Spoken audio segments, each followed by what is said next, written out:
Imagine this. Your 9-year-old nephew blatantly pours soda all over your laptop, then flips you off right to your face on Christmas Eve. What would you do? Stay quiet to avoid stirring up conflict?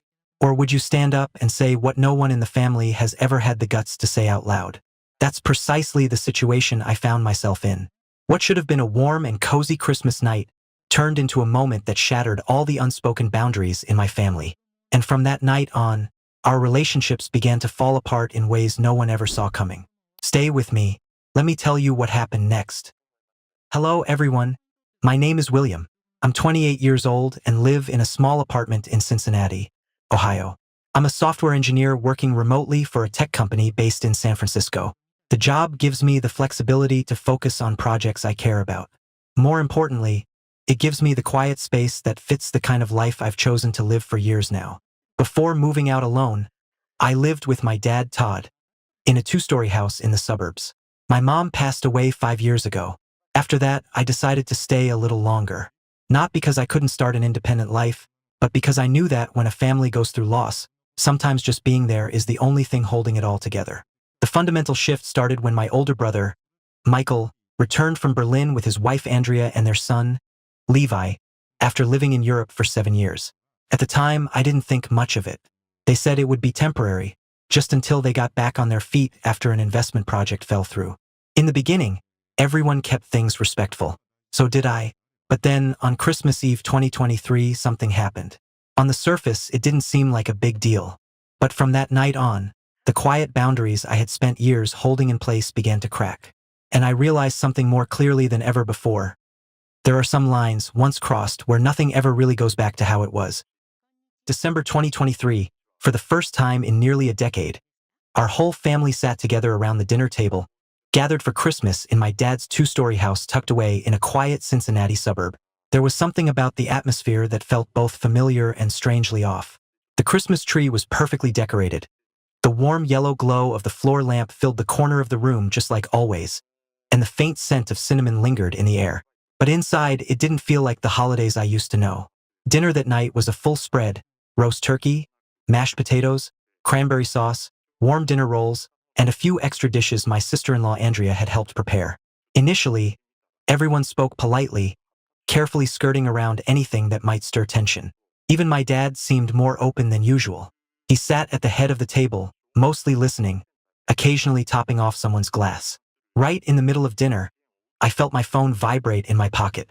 I checked the screen, and as soon as I read the notification, I knew I couldn't ignore it. A critical system error had just popped up that directly affected the project I was overseeing. And in our tech team, I was the only one with high-level access to resolve it. I excused myself and went upstairs to my workspace, a small, organized room at the end of the second-floor hallway, set up specifically so I could jump into work at any moment. I logged in and started running diagnostics, but a few minutes in, I realized I'd left my authentication device in the car. I immediately headed downstairs, walked through the hallway, and into the garage. After grabbing the device, I quickly moved back toward the second floor. But as I reached the hallway near my room, I froze. The door was wide open, and I saw Levi, Michael's son, standing in front of my desk in the middle of the room. What made me stop in my tracks was what he was holding: an open can of soda, still fizzing at the top. Before I could react, Levi tilted the can and poured the entire thing over the keyboard of my running laptop. I rushed in and yanked his arm away from the desk, but it was already too late. The screen flickered once, then went black. Everything I was working on disappeared right in front of me. I turned to him, my voice shaking with anger, and shouted, "What the hell do you think you're doing?" He stepped back, and momentarily, I thought he realized he'd gone too far. But then came the look, and what he did next stopped me cold. Because what Levi did didn't look like guilt. It looked like defiance. He stared straight at me, squinted his eyes, and stuck out his tongue like it was some joke. But there was no nervous laughter, no fear in his eyes. Then, as if that wasn't enough, he calmly raised his middle finger at me, like he was daring me to do something about it. He didn't say a word, didn't blink, just turned around and walked out of the room with the same calm stride, like none mattered. I stood there, frozen. The anger didn't explode. It sank into my chest like a weight I couldn't lift. Not because of the laptop, but because of that look in his eyes. The look of a 9-year-old who, in that moment, stripped me of every bit of respect I had in my own home. It didn't feel like some childish act of rudeness. It felt like a deliberate, clear line and had just been crossed. And I knew this time I wouldn't let it slide. In just a few short seconds, I had lost all my work data on the Dell XPS and found myself face to face with a blatant act of defiance from my nephew. No apology, no fear, just a cold, mocking attitude that made it impossible to treat this as a simple accident. Since Levi moved back in with his parents, I have repeatedly reminded him that my office is not a place to run around. I told him that space needs to be respected, but my words never seemed to register. Every time it happened, Andrea would smile and gently say, "Don't be so serious, Uncle William. He's always been high energy." Back then, I stayed silent after her excuses. But this time, I couldn't back down anymore. Keeping my face calm, I walked straight down to the dining room. Without waiting for anyone to ask, I called out Levi's name, loud enough for everyone at the table to pause mid-conversation. As soon as he heard me, the boy turned his head, then quickly moved toward Andrea, hiding entirely behind her. I stepped closer, kept my tone steady but firm, and said to him, "You need to apologize for what you just did." Still standing behind his mom, Levi shot back with a short, unwavering response. "I didn't do anything wrong." I paused, not because of the words, but because of how calmly and confidently he said them. Like what just happened didn't matter, and he truly believed he didn't have to take responsibility for his actions. After speaking, he lowered his head and stayed put, like that brief exchange didn't need to go any further. A moment later, I turned to Michael and Andrea and told them everything that had just happened, from beginning to end. I didn't raise my voice. I didn't exaggerate. I just laid out the facts exactly as I witnessed them. When I finished, Andrea looked at me, puzzled, and frowned slightly. Then she answered in a firm, unwavering voice, "You're saying Levi did that?" "No, I don't believe it." Michael stayed silent. My brother just sat there, eyes fixed on me like he was trying to figure out what hidden motive I might have. He didn't ask a single question. He didn't try to understand. Just a long, tense silence. Looking at their reactions, it hit me. What they were reacting to wasn't the story itself. It was the fact that I dared to speak it out loud at the dinner table. They didn't want the truth. They felt insulted for being forced to face their son's behavior. The air in the room grew heavier. Everyone's eyes turned downward. No one spoke. No one looked me in the eye. I stood in the same house I'd known for years, feeling like I had stepped into a place I was never really invited into. At that point, I didn't feel disappointed. I wasn't even angry anymore. Only one thought came through, loud and clear. If this silence continues, if this avoidance keeps repeating itself, then what happened today is just the beginning. After watching everyone's reactions in that room, one thing became painfully clear. They didn't believe me. No one asked questions. No one turned to the kid to confirm what had happened. They didn't care whether he did it or not. The only thing they wanted now was to move past it, as if the story I had just told was nothing more than a personal overreaction, not worth discussing any further. I knew I had to show proof to cut through this haze of denial. Without saying another word, I pulled my phone from my pocket and opened the video clip from the camera I had set up in my office. The footage was crystal clear and undeniable. Levi walked into the room with a soda can in hand and tipped it directly over the keyboard. Then he turned back, stuck out his tongue, and flipped me off. I handed the phone to Andrea. I said nothing. She stared at the screen momentarily, her face flickering with discomfort. But after just a few seconds, her voice came out smooth and light, like she was commenting on something harmless. "He probably picked that up somewhere. It was just an accident." That response hit me like someone had sucked the air straight out of my lungs. I turned to Michael, hoping for something different. But he leaned back in his chair, crossed his arms, and said slowly, "Don't make a big deal out of this. You're the adult. Don't stoop to a kid's level." With every word he said, my anger didn't build. It drained. What rose instead was a hollow, numbing emptiness. They had seen it all. They had every fact laid out in front of them. They still chose to side with the kid, not because they didn't understand, but because they refused to face the truth. Their son did this. I looked over at Levi. He was still standing beside his mother, face calm, the corner of his mouth slightly raised in what looked like a half-smirk. No fear, no regret. And in that moment, I understood something deeply. This kid had never been taught to take responsibility for his actions, and his parents had never really tried to teach him. I couldn't hold it in anymore. I stood up sharply and raised my voice, firm and loud enough for the entire family to hear. That's what you call an accident? You saw the video. Are you asking me to explain this? Are you all blind? The dining room fell completely silent the second I finished speaking. Andrea turned her face away, lips pressed tightly, her hand clutching Levi's shoulder like she was trying to pull him closer. Michael lifted his eyes to meet mine, and this time, there was no confusion in his expression. It had shifted into a quiet confrontation. He didn't say a word, but I could feel it. We both knew what was happening now. The air in the room had changed. The earlier silence was gone. What replaced it was a subtle, spreading tension, unspoken but heavy, moving across the table, into each glance, and the spaces between us. My dad was still seated at the far end of the table. He hadn't said a word. He leaned into his chair, holding his half-finished glass of wine. His gaze was fixed on me, steady, unreadable. I couldn't tell if it was anger, concern, or something he was still trying to process, waiting for the right moment to step in. I didn't say anything else, but inside me, something had begun to settle, cold, steady, and unmistakable. I kept my eyes on Levi, a tight, nameless feeling swelling in my chest. The air felt thick, every breath compressed under tense stares. Suddenly, Michael shoved his chair back and stood up, slamming his hand on the table. The sound was sharp and dry, rattling the entire dinner table. He looked at me, fury burning in his eyes, then shouted, "What the hell did you just say, William? Don't you lie to me. I'm your brother."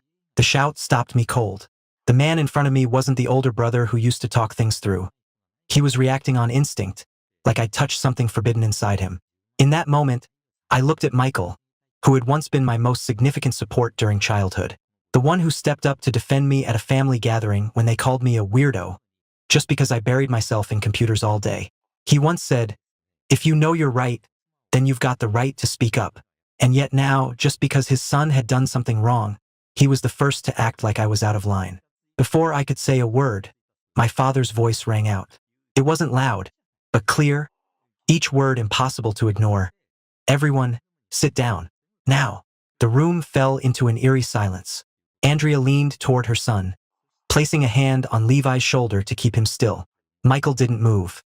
His hands were still firmly pressed on the table, and his eyes locked on me. A few seconds later, my father stood tall in the open space. His gaze swept across each of his children and grandchildren, then stopped on Levi.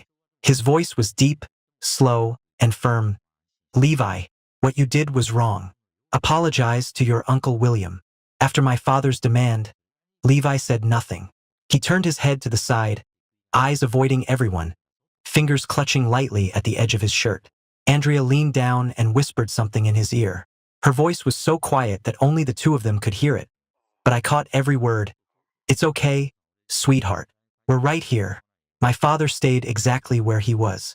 He didn't turn around or change his expression, but his hands slowly curled into fists, like he was holding back everything he felt after hearing that. At that moment, I felt something cracking beneath the surface of this house, which I used to know so well. There was no yelling, nothing shattered, but something had shifted for sure, and it wasn't going back. When my dad stayed silent after Andrea whispered to him, I thought things might end there.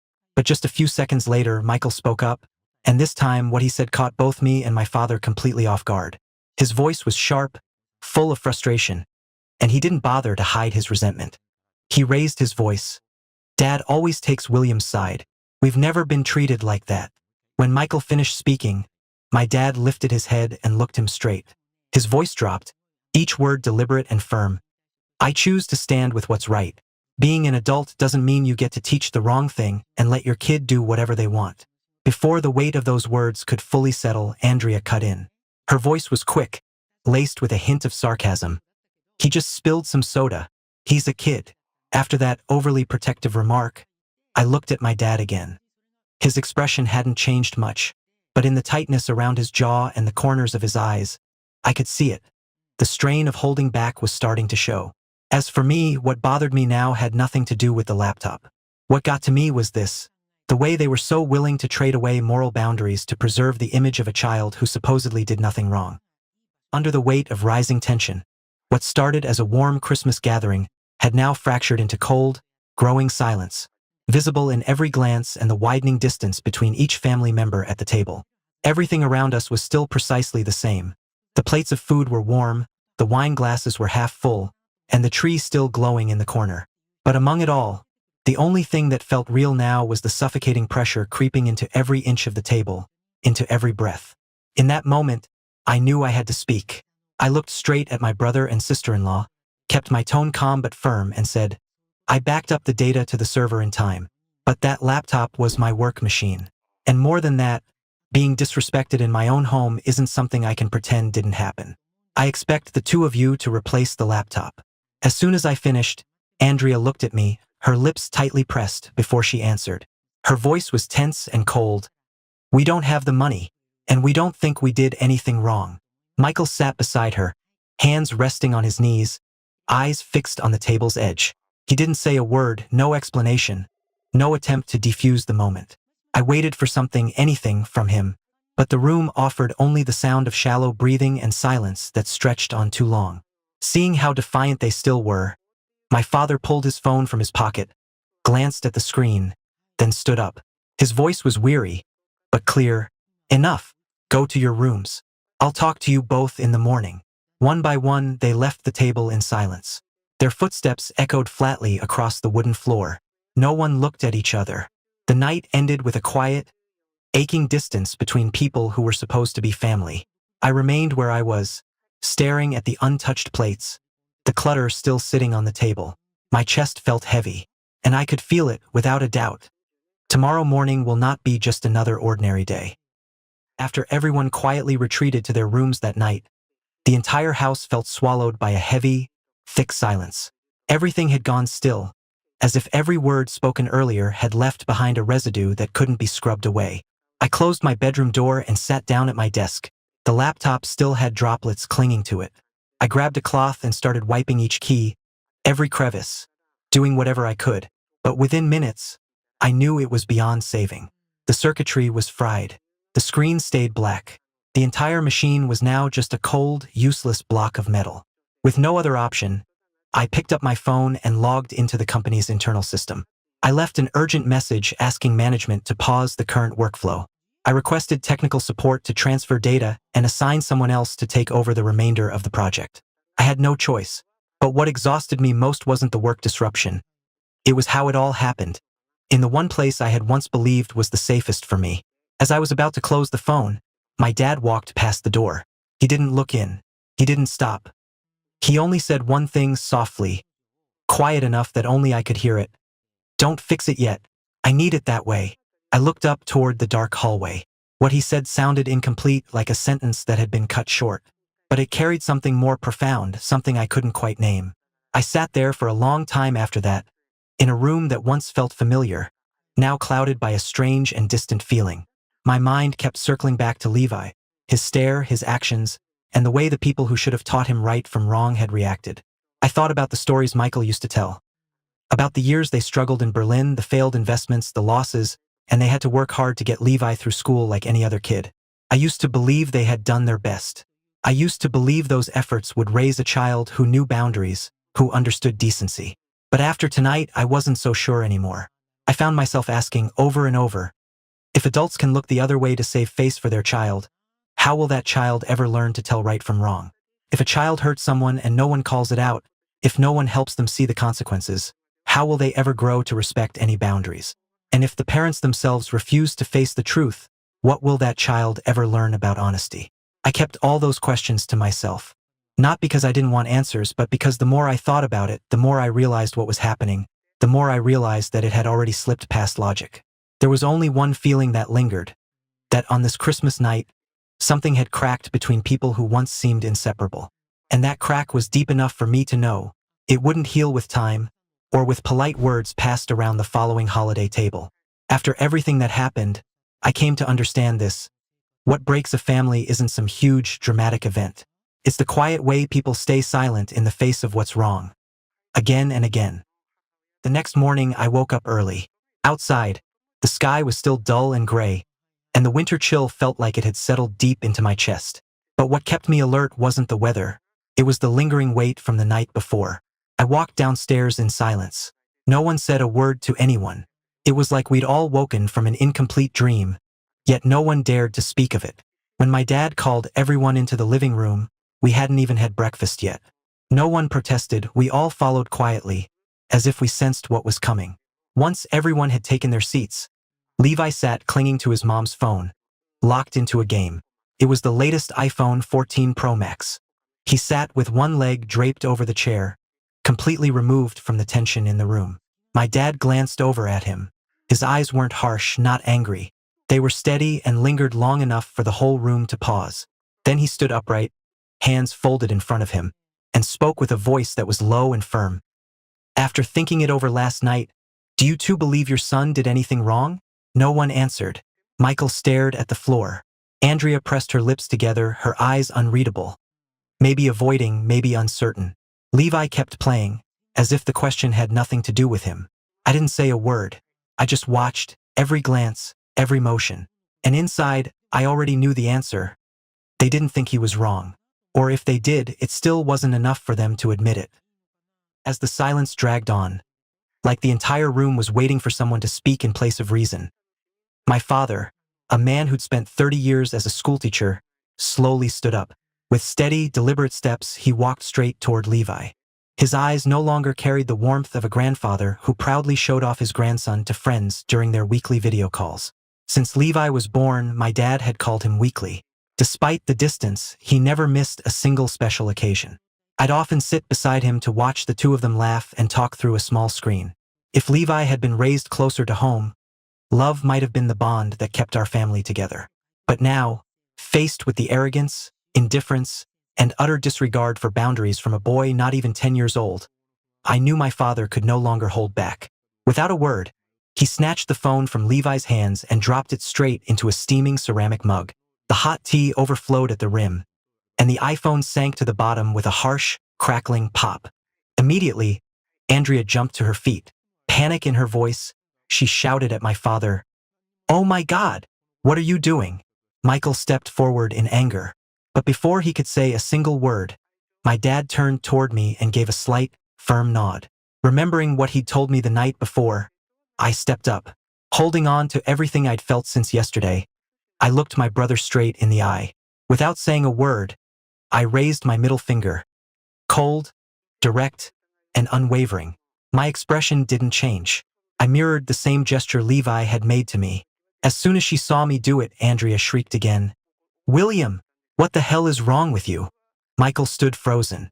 The expression on his face stiffened. He didn't step back, but he didn't move forward either. He just stood there, eyes unfocused, caught between shock and silence. Levi shrank into the seat, eyes wide, lips pressed tight. He didn't smirk. He didn't talk back. For the first time, there was visible confusion in his eyes. At that moment, my dad stepped into the center of the room.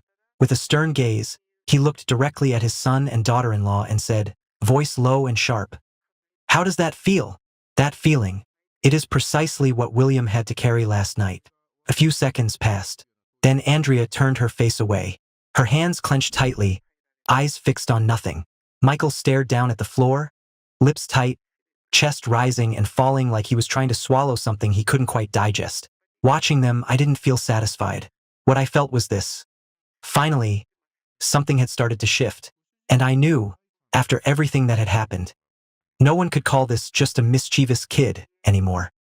As the heaviness still lingered in the living room, Andrea leaned forward, her eyes fixed on the iPhone now submerged in the steaming tea. The screen had fogged over from the heat, and the dark amber liquid spread like ink around the device, curling along its edges.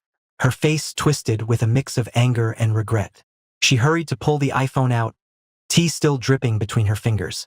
With shaky hands, she grabbed a napkin and began wiping the phone down, carefully dabbing at every corner, her lips moving in barely audible murmurs, like she was clinging to some last bit of hope. When the screen stayed black, she turned toward my dad, her voice strained. "Dad, that phone costs over $2,000. That's my property." The moment she finished, his voice came, calm, but firm, directed squarely at his daughter-in-law. "And William's laptop was just trash then?" Andrea froze at his words. She clutched the ruined phone tighter. Her eyes dropped to the floor. She didn't respond, but as if refusing to back down entirely, she finally looked up again. her tone sharp and defiant. "I'll call the police." Without missing a beat, my dad turned to her. His voice didn't rise, but it carried undeniable weight. "Then go ahead. And while you're at it, tell them what your kid did to William last night." That sentence landed in the room like the clang of cold steel. Andrea stood motionless, lips pressed into a line, her eyes blinking rapidly, as if trying to swallow the shame rising from her throat. This time she said nothing more. Michael slumped into a chair, one hand pressed to his forehead, his eyes heavy and cast down toward the floor. He didn't defend his wife. He didn't even try to meet my eyes. I stayed quiet. By now, the anger had long passed. What took place was more challenging to define. A strange mix of regret and detachment. It felt like a thin layer of ice was forming between people who once called each other family. A few seconds after the room had quieted, I saw my father turn and look directly at Michael and Andrea. His gaze was no longer sharp or confrontational. It had softened slowly, like he was standing face to face with the very children he had once raised with all his faith. He didn't raise his voice. He didn't go into a lecture. He spoke, just loud enough for them to hear. He said that he never expected his children to be rich or brilliant throughout his life. All he ever wanted was for them to live with decency, not to compete or hold grudges, to know the difference between right and wrong. He said he had believed, truly believed, that with the way he and my mother had raised us, with fairness and no favoritism, each of us would carry a straightforward truth through life. No matter our path, family will always be a place to return to. Whether we failed or succeeded in the world, he had never closed that door on us. But if the day came when one of his children chose to reject the most basic moral boundaries, then he would be the first to say, "This home cannot welcome that choice." Then he turned to Michael. The softness disappeared. His voice grew slower, heavier, more deliberate. "Michael, you're over 35 years old. You're not a child who gets to hide behind excuses anymore. If you still insist on defending something you know is wrong, you're not just ruining yourself. You're teaching your son to grow up and be a terrible person." The room fell completely still. Michael didn't respond, he just lowered his head. But in his eyes, a flicker of shock and doubt appeared. And I knew something inside him had cracked. Something that had been protected for years by a thin shell of pride. A few seconds later, he looked up at me. His eyes didn't shift away for the first time that morning. With a low, steady voice, he said, "William, I'm sorry. I was wrong. I didn't move. I didn't respond right away." His apology couldn't undo what had happened. But in that moment, I knew it was a beginning. Right then, Andrea leaned down toward Levi. Her voice was soft as she whispered, "Say you're sorry." I looked at my nephew, still holding onto a shred of hope. I thought maybe, after everything, he might understand something. That every action has consequences. That apologizing doesn't make you weak. It's the first step toward growing up. But what happened next made the entire room hold its breath. Levi looked up at me. His eyes were blank, completely indifferent. And then, in a clear, deliberate voice, he said, "I didn't do anything wrong. I hate him." And with that, he burst into tears. He screamed, threw himself to the floor, kicked and thrashed, crying as if the entire world had wronged him. No one said a word. We all sat there, frozen like statues in the exact spots we had been. The room turned dense and airless, like sound itself had been drained away, leaving nothing but a silence too heavy for any explanation. I turned to look at Michael and Andrea. They said nothing, but their faces said everything. And I knew, for the first time, they truly understood. What they had been raising wasn't just a child. It was the result of every moment they had chosen to look away. Right after Levi's outburst, Michael couldn't stay seated any longer. He shot up and rushed over to his son. His face had gone pale, like he'd realized something too heavy to bear. In a firm, clear voice, he grabbed the boy's arm and said, "Stop it, Levi. This is not how a child can act when in the wrong." The boy kept crying, still thrashing on the floor like every word was nothing but wind passing by. But unlike before, no one stepped in to comfort him. A few seconds later, Andrea started to move, ready to kneel and hold him like she always did. But just as her hand touched the back of the chair, Michael turned and snapped, "Don't move!" The words hit the room like a hard stop, cutting off the air. Andrea froze mid-step. Maybe she had never heard her husband raise his voice like that. Certainly not in the father's role. I looked at Michael. There was no hesitation left in his eyes. No room for excuses, no space to blame it on the situation. And for the first time, I saw my brother no longer trying to preserve the image of a peaceful, put-together family. Something inside him, inside the father, had just broken. And maybe, from that very break, something else was beginning to take shape. As everything unfolded right before our eyes, my father and I quietly stepped back, putting some distance between ourselves and the tension wound tight like a drawn wire. We both understood that stepping away in that moment wasn't about avoidance. It was necessary to give Michael and Andrea the space to honestly face the child they had raised for the past 9 years. I walked slowly out of the room, my mind still filled with the images I had just witnessed. But deep down, I thought maybe, for a child raised in indulgence and misperception, defiance is the last thing they have left to cling to what they believe is right. I don't know what happened after my father and I left the living room, but a few minutes later, in the hallway's silence, I heard Michael's voice from inside, hoarse, frustrated. And Andrea, all I heard was a soft, choking sob. Maybe they argued. Perhaps they didn't. I don't know. But I felt grateful that, at the very least, they had finally begun to say the things that should have been told long ago. And it was precisely what they were about to do next. A decision that wouldn't come easy, that made me realize they were truly at a loss with the very child they had created. That night, dinner passed in a long, heavy silence. Levi stayed in his room, never coming out to join us at the table. No one called for him. No one tried to force him.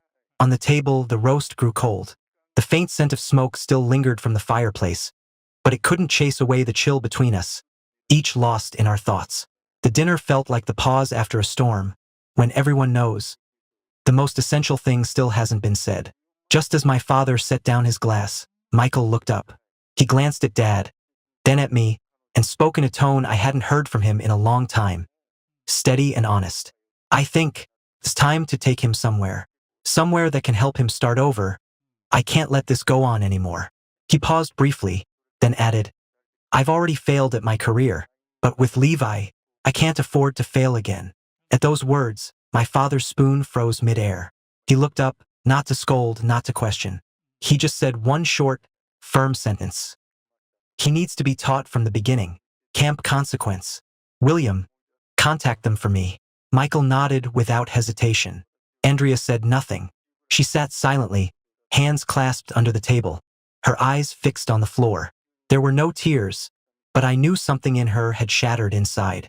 The next morning, I finished the paperwork and sent the confirmation email to the camp. They responded quickly, ready to take Levi in by the weekend. And then, on a gloomy Saturday morning, Michael and I put Levi in the car. Andrea walked him out to the porch. The door cracked open behind her as she stood there, not stepping down, not turning away. Her eyes followed Levi like she wanted to hold on to him. But in the end, she placed a hand over her chest and gave a soft nod. No one spoke during the drive. Levi sat still, staring out the window. But when the guard post of Camp Consequence came into view, he broke down. He started screaming for his mom, then turned to me, his eyes begging, furious, desperate. Michael didn't move. He didn't look at his son, didn't look away. He just gripped the steering wheel so tight his knuckles turned white. When we opened the car door, my father was already waiting. He didn't say a word. He looked at Levi, crying and struggling, then turned his gaze to me, a quiet signal in his eyes. In that moment, he wasn't a gentle grandfather anymore. He was a man who had spent over 30 years with chalk in hand, who understood that some children only learn what it means to be human when they're placed in an environment where softness is no longer the answer. As for me, watching the gate close behind Levi, I didn't feel relieved. All I felt was a space opening up inside my chest. I don't know what lies ahead, but one thing is clear. From this day on, no one in this house will live the same again. During the month Levi spent at the training camp, the atmosphere in our home slowly began to shift. The initial tension eased, giving way to a quiet, calm, slow, but necessary. We all knew deep down that each of us carried our worries about the boy. No one said it out loud, but it was clear. None of us wanted this to happen, but everyone understood. It was the right thing to do. Around that same time, my father quietly bought a new phone for Andrea and placed an order to replace my computer. He didn't say anything beforehand. He just left the 2 boxes on the table, each with a small note bearing our names. When we saw them, both Andrea and I declined. Not out of anger, but because unspoken things still lingered in our hearts. But my father shook his head and said calmly, "As long as you've learned the lesson, that's all that matters." I'm not short on money. At that moment, Michael, Andrea, and I all looked at one another, and suddenly, we laughed. Not because what he said was funny, but because it was so true, so simple, so undeniable it left no room for argument. And yet, it made us reflect on ourselves.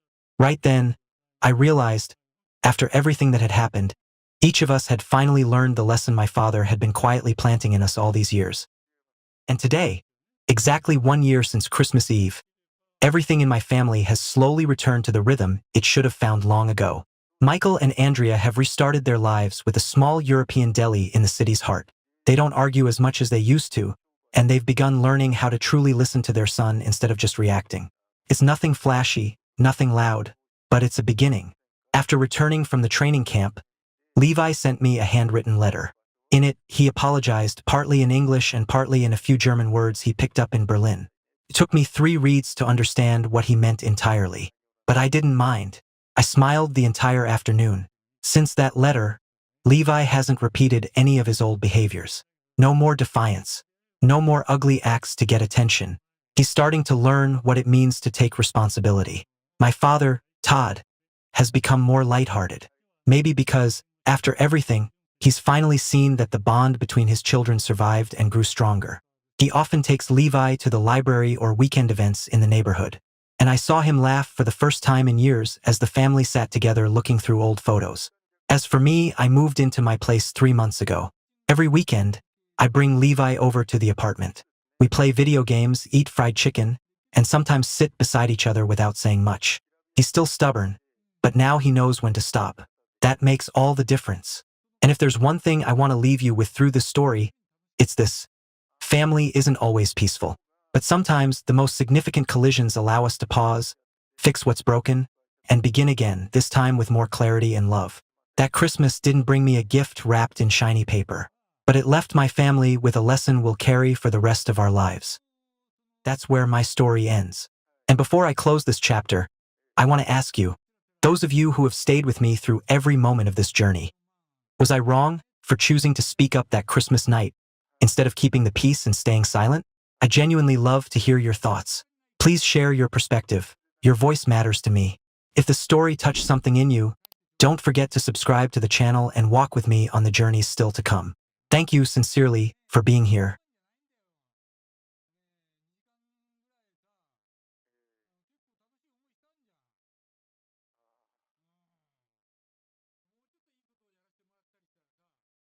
Have you ever been denied by your family, by someone you love, just because you make a living with your hands through hard labor, while they walk around in tailored suits, wearing luxury watches and shoes worth thousands of dollars?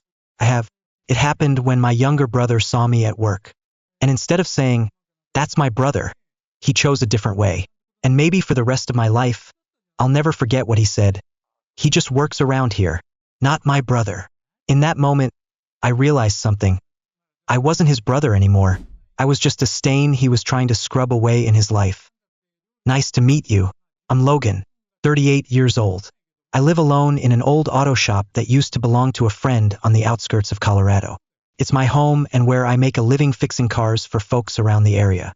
When people ask about family, I usually dodge the question or change the subject. For me, talking about family means reopening old wounds. My mom and dad passed away when I was 17. And my little brother? To him, I'm nothing but a shameful secret he'd rather bury. Why do I say that? Because nearly a year ago he said it himself, right in front of others, that I wasn't his brother. It was a Wednesday morning.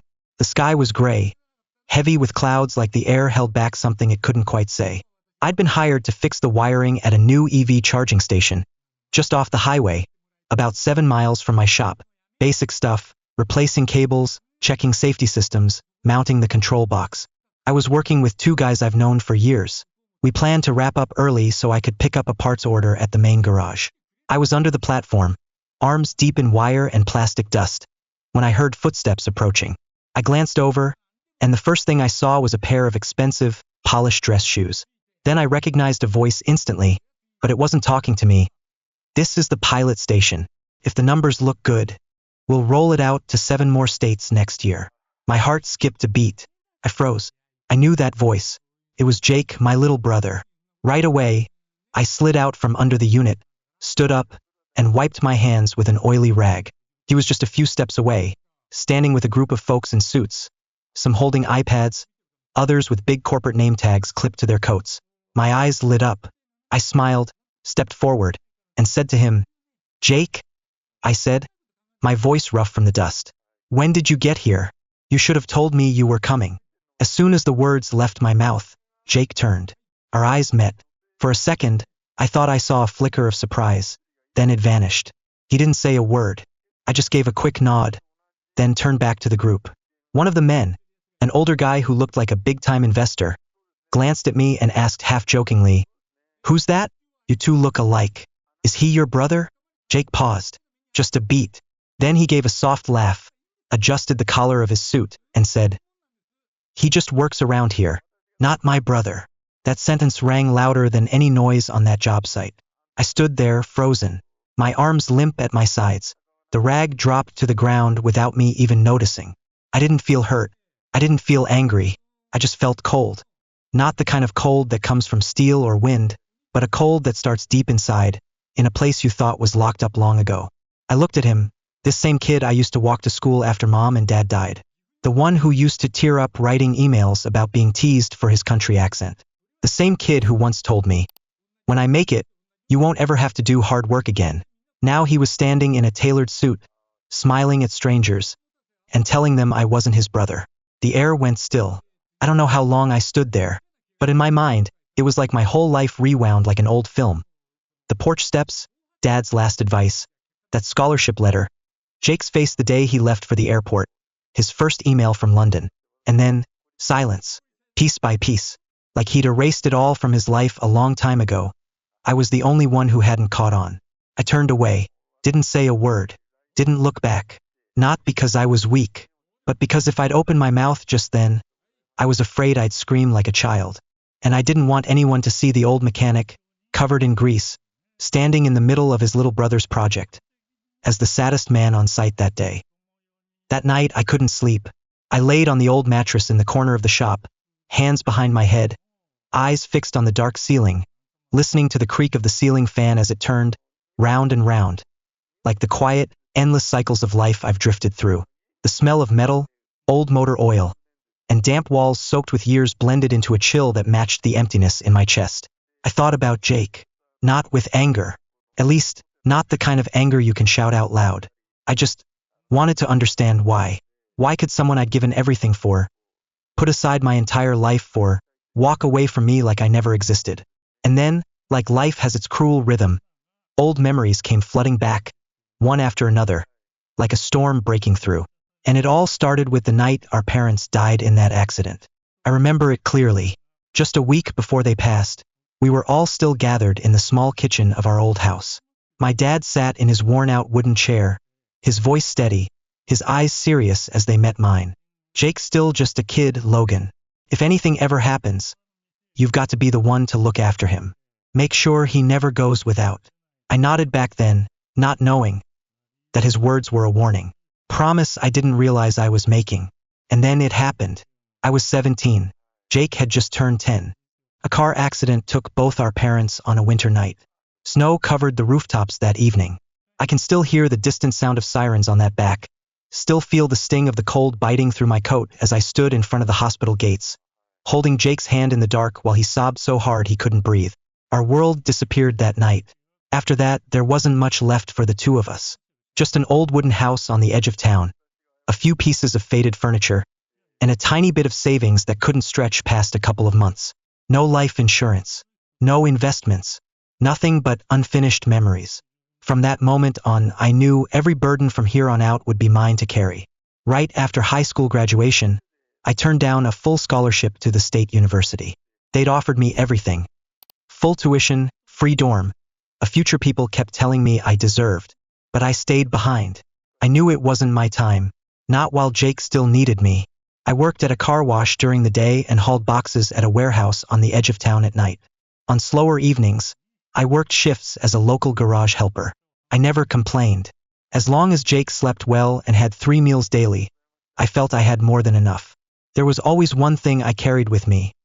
My father's final wish. Jake must have enough. Even if I had nothing, he would never be allowed to go without. When Jake started high school, he was bright, always full of big dreams. I didn't want his future to be limited by our circumstances. And then, when he got a partial scholarship to study in the UK, I knew it wouldn't be enough. The school required proof of funds to cover the rest: housing, books, insurance, and airfare.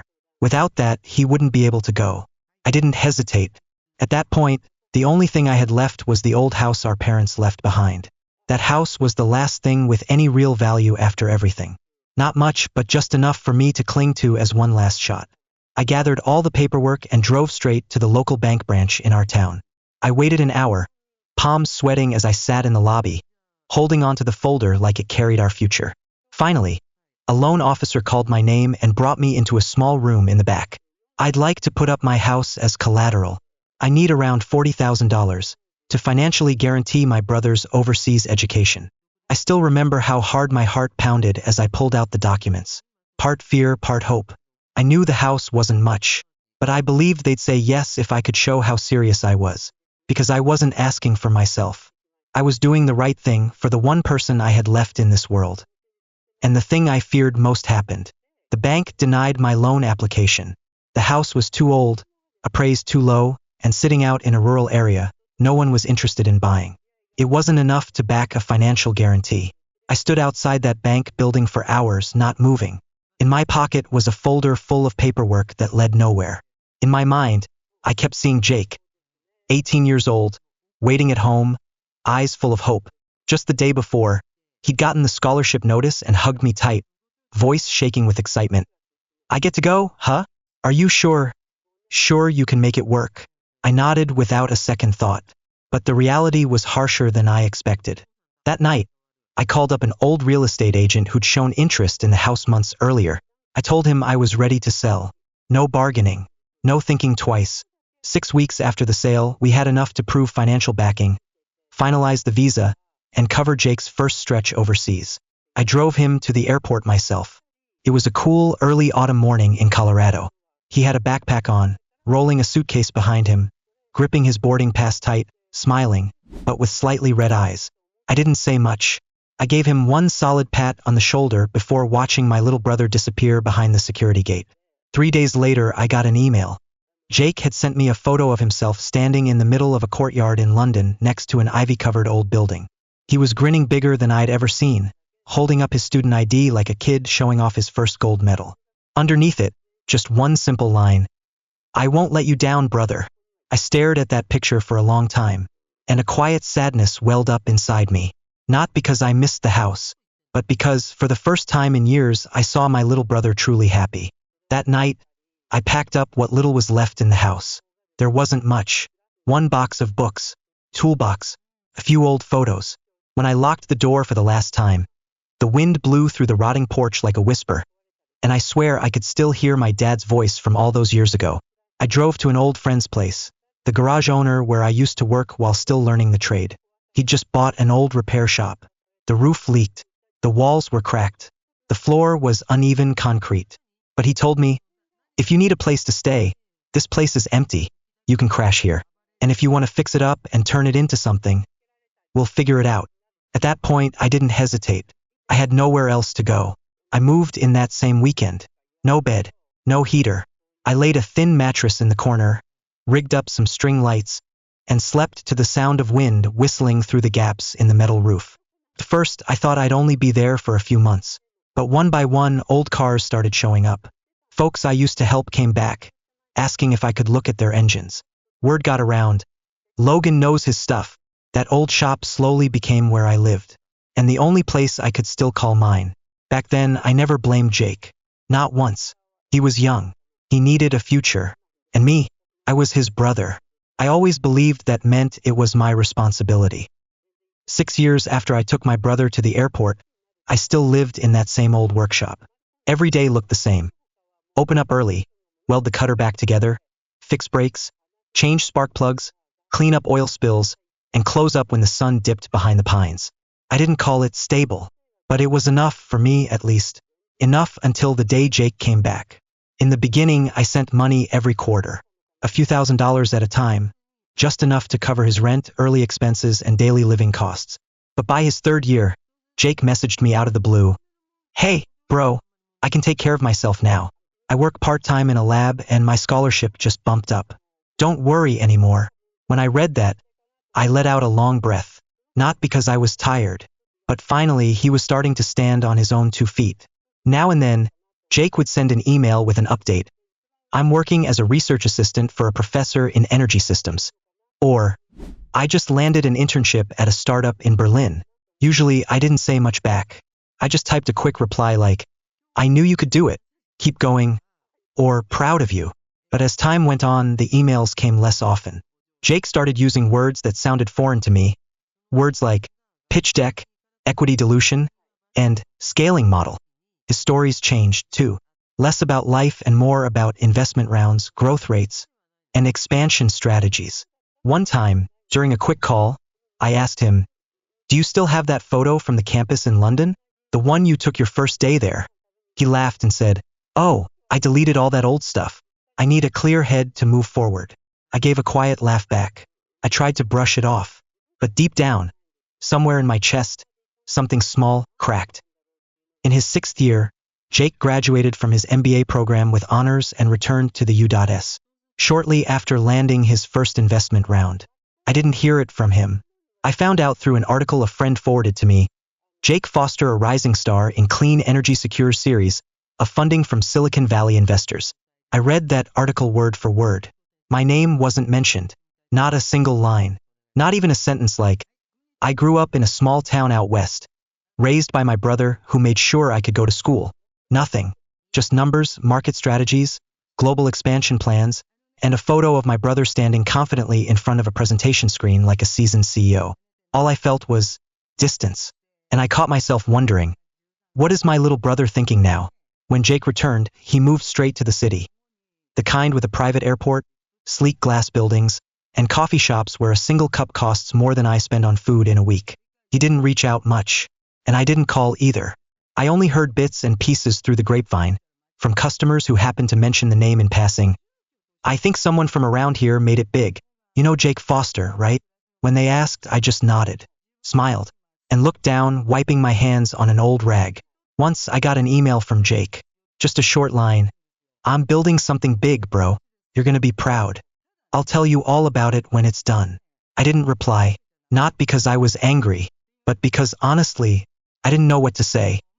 2 years after Jake returned from studying abroad, I asked to meet him, hoping he might be willing to help me with some capital for my work. I remember that day clearly. It was an early October afternoon. I closed the shop earlier than usual. I shaved, combed my hair, and put on my cleanest dress shirt. Not because someone important was coming by, but because I was going to see my little brother. We agreed to meet at a small cafe near the gas station, just 5 minutes from my shop. I arrived 10 minutes early, ordered an iced black coffee, and sat by the window. Outside, pickup trucks rolled slowly down the dusty county road. Just another quiet suburban afternoon where nothing's ever rushed. When Jake walked in, I needed a few seconds to recognize him. He was no longer the boy I used to hold by the hand. He wore a crisp suit and polished leather shoes and had the sharp look of someone who's seen the world and learned how to own it. And me, I was still just the mechanic, living in oil stains and the clank of old machines. After a few polite questions about work, where he was living, how he was feeling, I cleared my throat, gripping my coffee to steady myself. I've been thinking, I said slowly. If I had more capital, I could expand the shop. There's some land nearby we could buy. Maybe even, I paused, tried to keep my voice even. Maybe even buy back the old house if you're willing. Jake looked at me for a long moment. Then he set his cup down. His voice was calm but firm. I'm putting my capital into bigger deals. The old house, small shops like yours, they're not part of my growth strategy. I just nodded, smiled faintly, didn't say anything else. I turned my gaze to the window, pretending to be distracted by the cars passing. The sky outside was still a clear blue, but everything had gone hollow inside me. He didn't have to say it aloud. I already understood. My brother had left my world behind, and he wasn't coming back.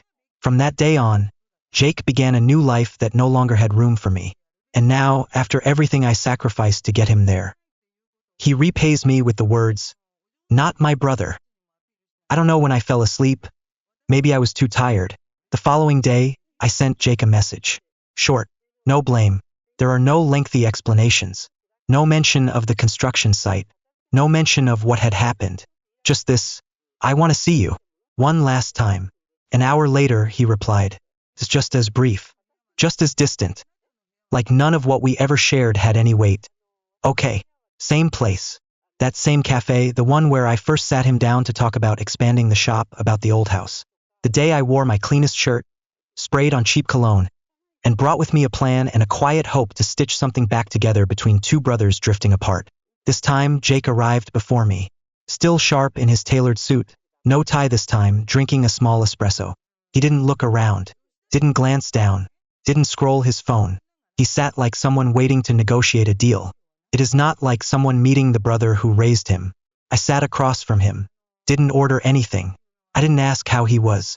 We looked at each other for a few seconds, which stretched like I was staring into a version of him I'd never met before. A grown man, successful, composed, but no longer anything like the boy who once held the lunchbox I packed for school. I spoke first. My voice was steady, not too low, not raised. Why did you deny me like that? After everything I gave up for you, this is how you repay me. Jake didn't meet my eyes. His gaze stayed fixed on the rising steam from his cup like it was easier to speak to vapor than to me. He leaned back and sighed just barely, the kind of sigh that said, "This isn't worth the tension," then shrugged, eyes still off to the side. The thing at the site, I didn't owe anyone an explanation about my brother living in an old shop, wearing work clothes, and wiping his hands on an oil rag. I was there representing a company, investors.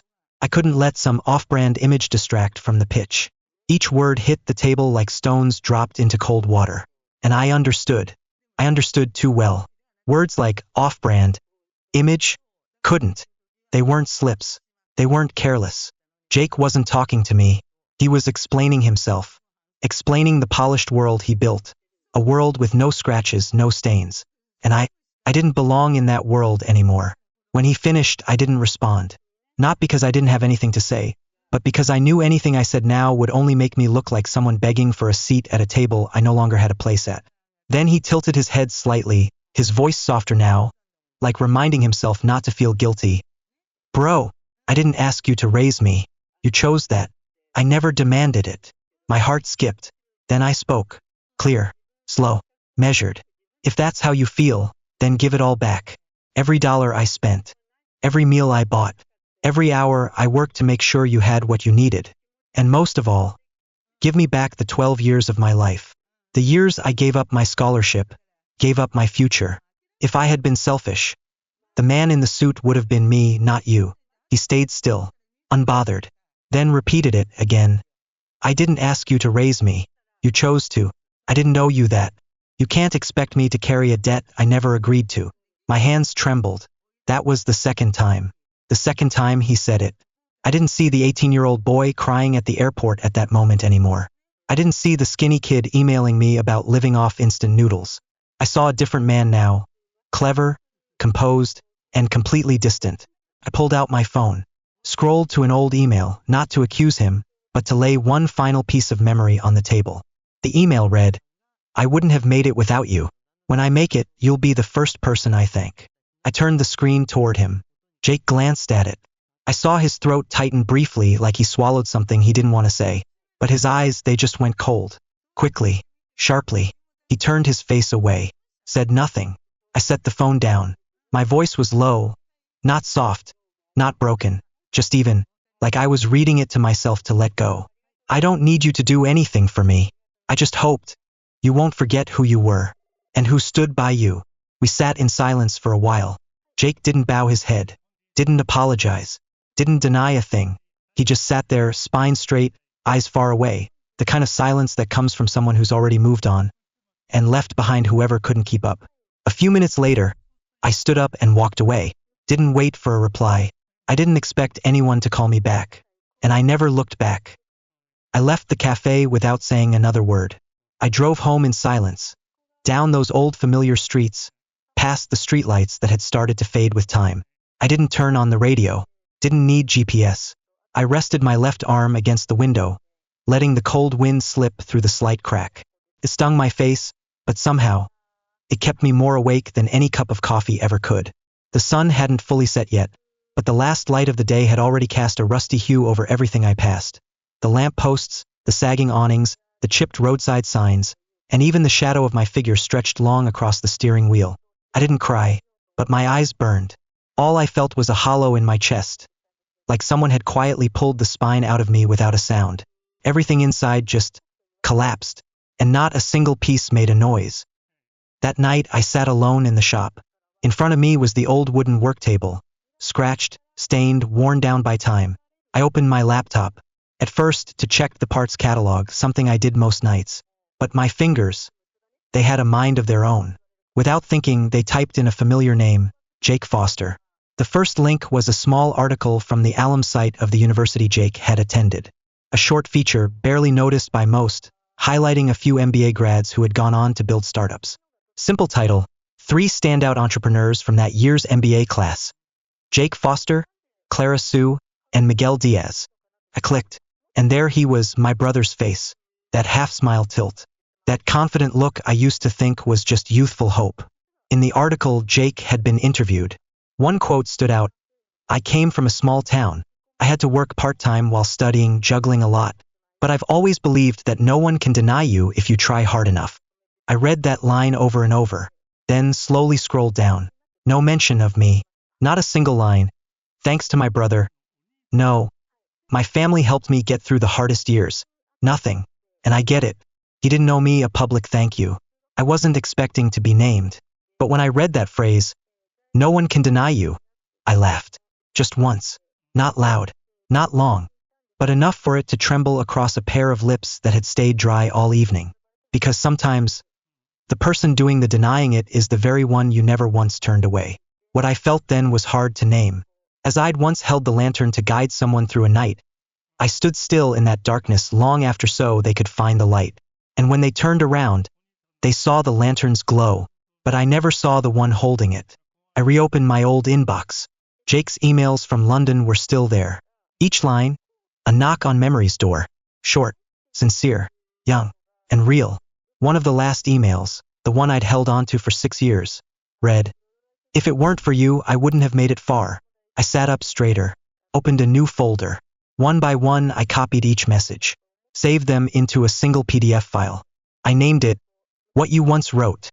Then I opened a blank email. I typed in Jake's address. No subject, no introduction. I just attached the file and typed, "I don't blame you. I don't want to be a background character in the story. I gave up my youth to help write. If one day you want to reread it, everything's there. If not, I'll still be okay." I clicked send. Waited a moment. Inbox. Email sent successfully. Then I leaned back in the chair, pressed into the stiff wooden frame, and took in a long breath. Not to breathe easier, but to hold back the thing rising behind my eyes. I opened the inbox again. Select all. Delete. Confirm. Every email. Every "Hey bro." Every "Thank you." Every photo. Every memory I had held was like a treasure, gone from the screen. And from me. I closed the laptop. I turned off the light, and sat quietly in the darkness that now filled the shop. The only place still holding everything I'd ever done, and everything I ever was. A week later, on a Tuesday, the sky hung gray, like an old dusted rag someone had stretched across the heavens. I was changing the oil on an F-150 when Mike, an old neighbor and one of my regulars, pulled up in front of the shop. He stepped out of his car with his phone still lit, the screen glowing with headlines. "Logan, have you seen the news on Colorado local yet?" His voice dropped like he didn't want to press too hard. "Your brother Jake, his EV charging project? Funding just got pulled." I looked up, wiping my hands absently on a shop rag. It had been long since anyone mentioned Jake to me with that tone. Half caution, half sympathy. That evening, after I closed the shop, I looked up the article. It wasn't long, but it was enough to keep me sitting still for hours. Graham Capital, the lead investor in last year's seed round, has officially withdrawn all funding from the clean energy project in the western region. No reasons were given. No further comments. Jake's name wasn't mentioned, but I didn't need to see it. I knew. That was the company he was running, the project he had led, the same one I had stood outside of, behind the security fence, covered in sweat and dust, when I heard him say to an investor, "Not my brother." I sat quietly for a long time after finishing the article. I didn't feel joy. I didn't feel vindicated. Not even a flicker of satisfaction. The following day, the sky was still gray. I had just opened the shop when I heard a car pulling up out front. A black SUV. The door opened slowly. A man stepped out, gray suit, dark tie, walking straight and steady, each step firm like he was used to commanding a room with just a look. I squinted. It took a few seconds to recognize him. Graham, the same man from years ago, the one who'd stood in the middle of a team of burned-out engineers, face pale with panic over what could have been the first major deal of his career. And me, just a helper back then, kneeling beside a busted hydraulic press, treating it like a truck that had died in the middle of a highway. He stopped at the door, didn't step inside, just nodded and said, in a voice low, calm, strangely familiar, "You still remember how to restart a press with a chain pull ignition? No cutting tools?" I let go of the wrench in my hand, stood upright, my throat tightened, not from emotion, but from how long it had been since anyone brought up a memory I thought I'd buried. "Red Veil," I said. 2009. Graham nodded. His eyes were the same sharp, steady, but this time they held something else, respect. "You saved me from bankruptcy that day," he said. "Nobody believed that the press could be revived. Nobody but you. I never forgot that." I didn't respond, not out of awkwardness, but because, suddenly, I felt lighter inside. Then he continued, "Last week, I saw you again on site. Took me a few days to recognize you. I remembered you, and I remembered Jake was your brother." He paused. I asked myself, why was the man who once saved my project now standing outside the fence? I didn't know how to answer, and maybe he wasn't asking for one. He looked around the shop. Cracked walls, patched roof, wires stretched across the ceiling. Nothing fancy, nothing polished, but something honest lingered in the space. Then he turned back to me, spoke slowly. "I was the first to believe in that project, and I was the first to walk away. Sometimes, the most important thing isn't what you invest in, it's who you see standing behind it." He pulled out a business card, didn't say anything more, set it gently on the work table, between bolts, wrenches, and oil-stained rags. Then he turned and walked away. I didn't follow him, didn't shake his hand, didn't nod. I just stood there, both hands clasped together, holding on to something rising in my chest. Not quite joy, not quite tears, just that unmistakable feeling. That for the first time in a long while, someone saw me. Not because I needed help, but because someone, after all these years, I still remember being helped. I stopped following news about Jake after the day Graham walked away from my shop. I removed the bookmark from the university website, turned off notifications from the business section. I deleted every highlighted article I once saved, quiet markers I'd used to track the world my brother now lived in, not out of anger, but because I understood some doors once closed from the other side deserved to stay that way. And the one left standing outside, I should learn when to walk away. In the following days, I kept working, steadily, like a flywheel turning, sometimes smooth, sometimes with a jolt, but never really stopping, until one evening when the air turned cold again. I was packing up my tools when the phone rang. A familiar name lit up the screen. I didn't answer right away. I just stood there, watching it ring, its light reflecting off hands stained with oil and cold. Then I picked up, not because I hoped for anything, but because I had once been his brother. On the other end, a voice I knew too well, no longer sharp, no longer fast. It's not quite sad either. It's just a voice trying not to break. "Hey, bro." I said nothing. Jake paused, took a breath. Then he spoke. Slow, real, like he'd spent many nights choosing every word. "I know I messed up, not because I failed, but because I thought I could make it alone. Thought I didn't need anyone." I sat on the edge of the work table. The small yellow lamp above cast shadows over hands that suddenly felt heavier. Still, I didn't say a word. Not out of coldness, but because sometimes person needs to finish speaking without being interrupted. Jake's voice came back, shaky but steady. "When Graham pulled the funding, I thought everything had collapsed.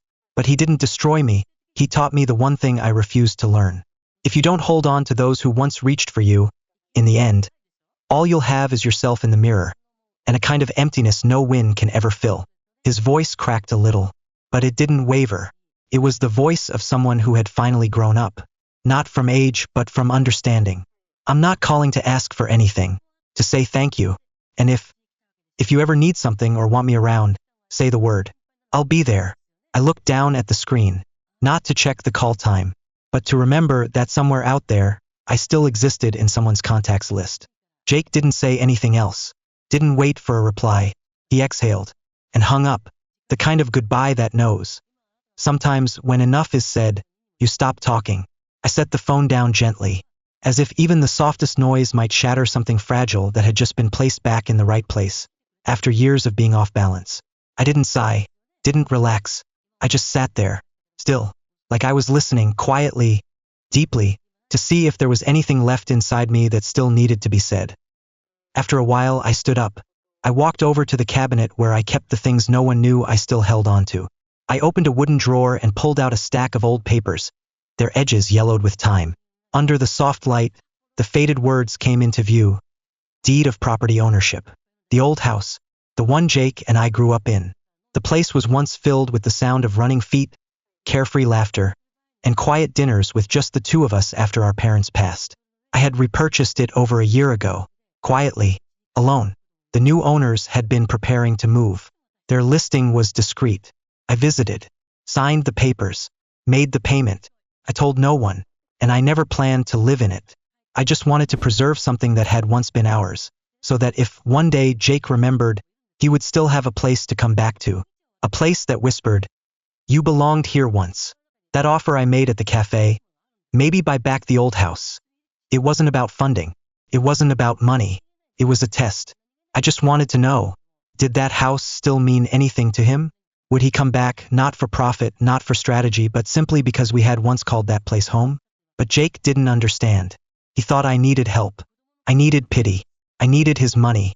When, really, all I ever needed was one sentence. If you want to go home, I'll go with you. And maybe, just maybe, after everything, he finally understood. I ran my hand across the old folder. The paper felt worn, like a memory under my fingertips. Fragile but warm. I folded it up. Please put it back.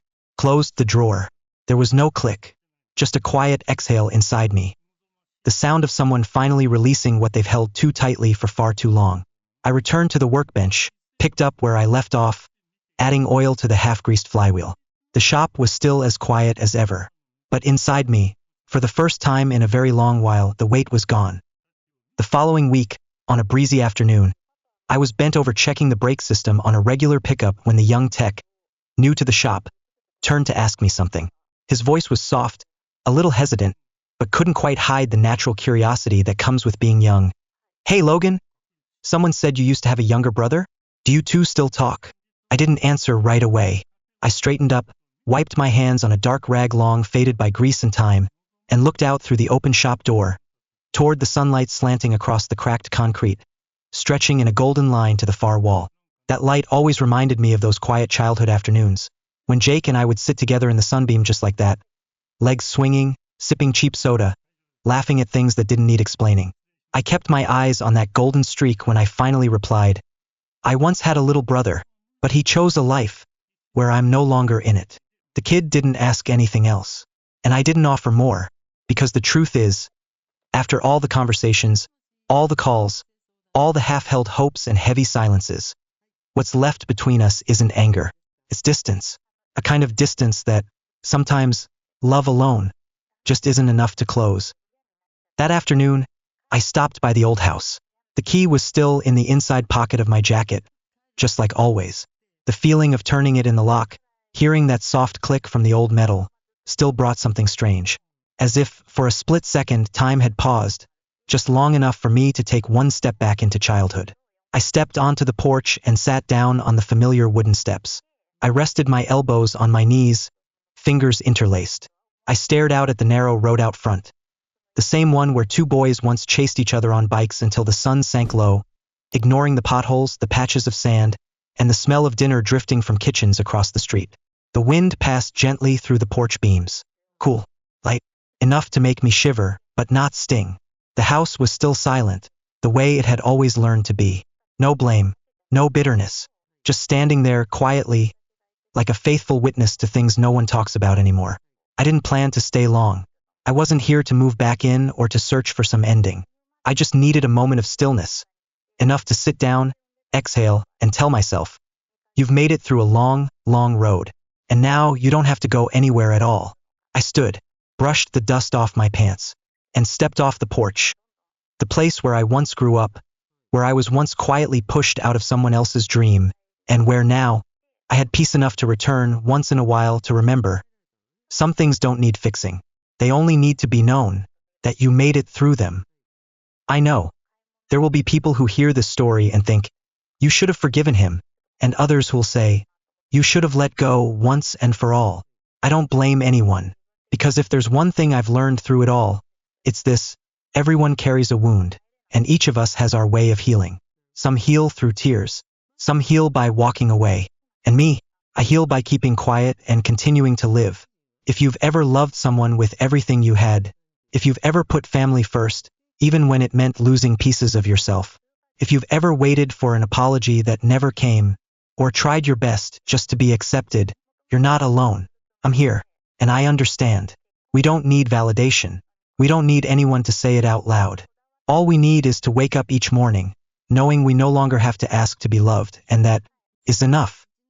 And before I close this chapter, I want to ask you, my dear listeners, the ones who've stayed with me through every word, if you were me, what would you do if your brother looked you in the eye and said you weren't his?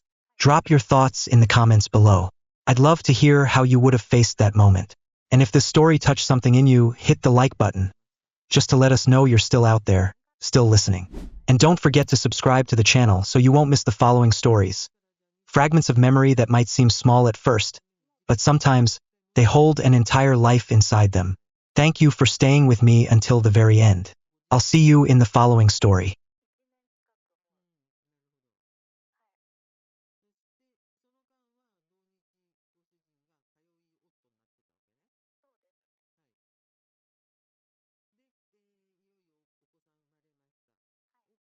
What would you do if your parents abandoned you while you were dying to have lunch with your younger brother? I've been in that exact situation. While helping Dad clean up the backyard, I got bitten by a rattlesnake. I begged my parents for help, but instead of calling 911 and giving me first aid, they left me lying on the porch. Why? They were afraid they'd be late for lunch at my younger brother's house. Luckily, my 5-year-old daughter saved my life that day. Let's dive into the story. I'm going to tell you how favoritism can create absolutely heartless people. Before I delve into the details, I would like to express my sincere gratitude from the bottom of my heart. Thank you for taking the time to follow this story. Hello, everyone. I'm Alex, 38 years old. I work as a software engineer at a tech company in San Jose, currently living with my 8-year-old daughter Emily in a 3-bedroom house in a quiet suburban neighborhood. I'm a single dad. My wife passed away in 2020, right in the middle of the pandemic. She left when Emily was just 3, leaving me with a void that nothing could ever fill. Since then, I've been both father and mother to Emily. I learned how to braid her hair, how to cook the foods she loves, and how to listen when she shares her dreams and fears with me. Right now, it's just the two of us taking care of each other, and I feel like that's enough. My parents and younger brother live just 60 miles away from us, but I haven't had any contact with them since what happened 3 years ago. 60 miles sounds close, but for me, that distance is now farther than any ocean. For the rest of my life, I will never forgive them. The story I'm sharing with you today occurred in August 2022, when Emily was just 5 years old. That day was just a typical weekend, like any other. I woke up at 6 in the morning, made breakfast for Emily, and then took her to my parents' house at 8. Ever since my wife died, every weekend I'd bring Emily to visit her grandparents. Part of it was because I wanted my daughter to get the love and affection from my parents to make up for losing her mom's love. Emily doesn't have a mom anymore, but she still has her grandparents. I thought that no matter what, they were still our only family, and Emily needed to grow up surrounded by extended family. 3 years ago, I still lived close to my parents' house, just 15 miles away. When I got there, Mom came out to open the door. As soon as she saw Emily and me, she raised her eyebrows in surprise, then quickly announced, "Alex, your dad and I already have plans today. We're going to Brian's house for lunch this afternoon." Brian is my younger brother's name. He's 3 years younger than me, But in my parents' eyes, he's always been the perfect son, the pride of the whole family. Hearing Mom say that, I nodded and was about to mention my plan to take Emily out for lunch and then hit up the playground. But right then, Dad came out from inside the house. He looked at me for a moment, then pointed toward the backyard, his voice like an order that couldn't be refused. Alex, the weeds in the backyard have gotten way out of hand. Help me clean it up. I looked in the direction Dad was pointing. The wild grass had grown almost knee-high, covering an entire corner of the big yard. Dad was almost 70 that year, and his knees hurt constantly. Seeing how tired he looked, I couldn't bring myself to refuse. I turned to Dad and said, "All right, Dad, I'll do it. Should be done by around 11. Mom nodded, satisfied when she heard that. She turned to me and said, "Yeah, you go do that. We're leaving at 11. Emily will stay inside and watch TV with me." I had no idea that my decision to help my parents that day had pushed me to the edge between life and death. Around 10:30 in the morning, when I was almost halfway done with the work, disaster struck. I was pushing the lawnmower through an area where the grass was knee-high when I suddenly felt a sharp, piercing pain shoot through my ankle. The pain came so suddenly and violently that I almost lost my balance. Instinctively, I quickly stopped the machine and looked down. In that moment, the blood in my body seemed to freeze. A Pacific rattlesnake was coiled right under my feet, its tail still shaking and making that terrifying rattling sound. While I was focused on cutting the grass, I'd been careless and hadn't looked carefully. Even worse, I wasn't wearing protective boots, just thin sneakers. I'd accidentally stepped on the snake that was hiding in the grass, and it had attacked me in self-defense. My whole body was shaking uncontrollably after seeing the snake. I have to admit to you guys that I've had a phobia of reptiles since I was little, especially the ones without legs. This fear has haunted me my entire life. When I was 16, I once came across a small python crossing the road. That python was probably only about half a meter long, completely harmless. But I stood frozen like a statue for almost half an hour, unable to move or scream, until the python crawled away. Maybe some of you hearing this story will think I'm weak or cowardly. I don't deny that. However, everyone has their own fears. Some people are afraid of heights, others are afraid of tight spaces, and still others are afraid of the dark. And me? I'm scared of reptiles. After getting bitten, I stood on one foot, not daring to put the other foot down on the ground. The snake didn't slither away immediately. It just lay there, raising its head to look at me with those cold eyes. That look was like a warning that if I dared to move, it would bite me several more times. I stood still as a stone statue, not daring to provoke it. I wanted to scream really loud to call my parents out to help, but fear had strangled my throat. Not a single sound could escape. 10 minutes passed, feeling like a whole century. Finally, the snake seemed to get bored with guarding me. It slowly slithered away, winding through the uncut grass and disappearing into the bushes. I waited until its shape completely disappeared behind the grass before I could regain a bit of composure. I gathered all my strength and screamed, "Dad! Mom! I got bitten by a snake." No one answered after my scream. From inside the house, I could still hear the TV blaring really loudly. My parents had turned the volume up to maximum to drown out the noise of the lawnmower. They couldn't hear my cry for help. A few minutes later, I put down the lawnmower and tried to move toward the porch. Every step made the pain in my ankle spread throughout my body. I didn't dare move too much because I knew that would make the venom spread faster through my system. It took me almost 2 minutes to reach the porch. Immediately, I saw my parents' car with the engine running in the garage. They were all ready and about to drive to Brian's house. I gathered all my strength and screamed, my voice breaking in desperation. "Dad! Mom! Wait, I got bitten by a snake." The car stopped after my scream, and what happened next completely shattered my heart. Dad leaned out through the car window, his eyes looking at me with annoyance. He dismissed my words with an irritated voice. "Snake? There are no snakes around here. You're always imagining things.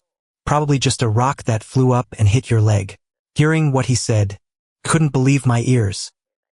Mom also leaned out from the other side of the car. She glanced at me once, then said indifferently, "You should go to the hospital. We're already late getting to Brian's house." Before I could say another word, Dad hit the gas. The car shot out of the garage. leaving me alone on the porch with a snake bite that was gradually swelling. Watching the car disappear down the road, a cold feeling spread throughout my body, not from the venom, but because I just realized a harsh truth. They had abandoned me. My own parents had abandoned me to face death just because they didn't want to be late for lunch with their golden son. It was in that exact moment that I understood the true nature of the relationships in my family. For you guys to understand why my parents favored Brian too. The point of abandoning me in such a dangerous situation, I have to tell you about what's been happening since we were kids. Brian has been smooth-talking since he was a little boy. He knew how to say what my parents wanted to hear, knew how to compliment at just the right time, and knew how to make himself lovable in everyone's eyes. Me? I was the opposite. I was awkward in communication, quiet, and usually showed affection through actions rather than words. I still remember clearly all the times Brian received special treatment from my parents simply because of his sweet demeanor. When I was 12, and Brian was 9, we both wanted this new bike that my parents had just bought. Brian ran over and hugged Mom tight, looked up at her with those eyes, and whined, "Mom, I love you more than anyone in the world. I promise I'll get good grades if you give me this bike." Mom smiled lovingly, stroked Brian's hair, and then turned to look at me. Her voice was gentle but firm. "Alex, you're the big brother. You should let your little brother have the bike." I bit my lip and said nothing, swallowing the bitter disappointment in my throat. I remember when I was 15, I worked all summer long to save up money to buy a gaming console. Brian demanded to share it. I refused because it was something I had worked for myself, not something I had been given. Brian cried and ran to tell Dad. Dad got furious.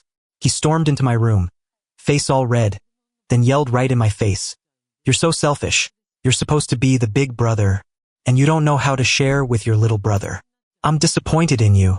After what Dad said, I had to share the gaming console with Brian.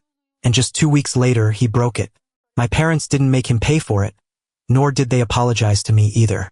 When I protested, Mom just sighed and said to me, "It's just a toy, Alex. It's not worth making such a big fuss over." When I went to college, I had to take out loans to pay for tuition. My parents said they didn't have enough money to help me.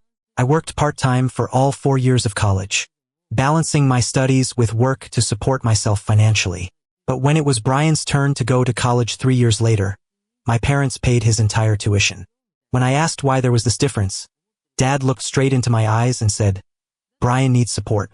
But you're his big brother. You can take care of yourself." That statement hit me like a slap in the face. And the day I got bitten by a snakevenomous snake, my parents showed me most clearly my position in this family. I was just the extra kid, the one who always had to give in, the one who could be abandoned at any time without anyone feeling guilty. The moment my parents' car disappeared down the road that day, I knew it was time to end this toxic relationship. After my parents left, the venom started seeping deep into my body. My ankle swelled alarmingly. Just within 20 minutes from the snake bite, the skin around the bite had turned purple and bruised, tight as if it was about to split open. The pain wasn't just in my ankle anymore, but had gradually spread up to my calf, throbbing in waves like someone was slicing into my flesh with a knife. I tried to stand up and walk into the house to get my phone, but I couldn't. Dizziness hit me and I lost my balance. My head was spinning, my vision was blurring, and my legs no longer had the strength to support my body. A metallic taste started spreading in my mouth, and my throat was dry as if someone was choking me. I collapsed onto the porch floor, my back against the wooden door. Cold sweat poured out all over my body, soaking through my shirt. My heart was beating irregularly, sometimes fast, sometimes slow, like a machine about to break down. My fingertips and toes started going numb, feeling like thousands of needles were pricking me. At my most desperate moment, I remembered that my 5-year-old daughter was inside the house, watching TV. Emily. She was my only hope at the moment. I gathered all my strength and screamed, my voice hoarse from pain and fear. "Emily, Emily, open the door for Daddy." The TV inside the house was still blaring. I didn't know if my daughter could hear me. None of the neighbors around appeared either. I lay there on my own parents' porch, feeling like the whole world had abandoned me. Violent nausea hit me. I tried to hold it back, but my stomach kept cramping in waves. My vision started to blur. Everything around me seemed to be sinking into a thick layer of fog. I knew I was gradually losing consciousness. Right when I was almost giving up hope, the door burst open. Emily ran out, her eyes wide when she saw me lying motionless on the floor. She rushed to my side, knelt, her tiny hands shaking as they grabbed mine. Her voice broke in panic. "Daddy, what's wrong with you? Daddy, why is your face so pale?" I tried to stay calm, my voice weak but clear when I spoke to her. "Emily, listen to Daddy. Go inside. Get Daddy's phone. Daddy got bitten by a snake." Every word I spoke was difficult, like someone was pressing down heavily on my chest. Hearing what I said, Emily cried while nodding continuously, then stood up and ran into the house. Less than a minute later, Emily ran out with the phone in her hand. Emily was sobbing as she knelt next to me. She put the phone in my hand and begged, "Daddy, don't die. Daddy." Her crying tore my heart apart. I tried to hold her hand, but my fingers had gone stiff and numb. I couldn't feel anything anymore. My eyes started closing. Darkness was swallowing me bit by bit. Emily's voice reached my ears like it was coming from somewhere very far away. "Daddy, wake up. Daddy." Then I heard her talking to someone, her voice trembling. After that, I couldn't remember anything else. Everything sank into darkness. All that was left were hazy memories of my daughter's crying, of her tiny hand gripping mine tightly, of the painful sensation spreading throughout my body, and of the final thought spinning in my head that maybe this was the last time I'd see Emily. In the moment before I lost consciousness completely, I only had time to pray for one thing: please let my daughter be safe. Around 4 in the afternoon that day, I woke up after a long and hazy sleep. Took me almost a minute to realize I was lying in a hospital. The smell of disinfectant hit my nose, the sound of medical machines beeping steadily next to my ear. The nurse on duty immediately ran outside to call the doctor when she saw me wake up. Just a few minutes later, a middle-aged doctor walked into the room. He looked at me with a relieved smile and announced, "You've made it through the danger." The venom was neutralized just in time. Hearing what the doctor said, I breathed a sigh of relief, but right after that, the doctor said something else that surprised me. "Also, I have to congratulate you for having a brilliant and brave daughter." I looked at the doctor, not understanding what he was talking about. The doctor smiled and said to me, "The police will tell you the details of what your daughter did. They've been waiting for you to wake up since you were brought here." After saying that, the doctor nodded goodbye to me and left the room. Just 2 minutes later, the door opened again. Emily appeared, accompanied by a young female police officer. As soon as she saw me, Emily rushed to the bed. She hugged me tight, crying and talking through her sobs. "Daddy, you scared me so much. I thought you were dead." I held my daughter tight in my arms, tears streaming down my face too.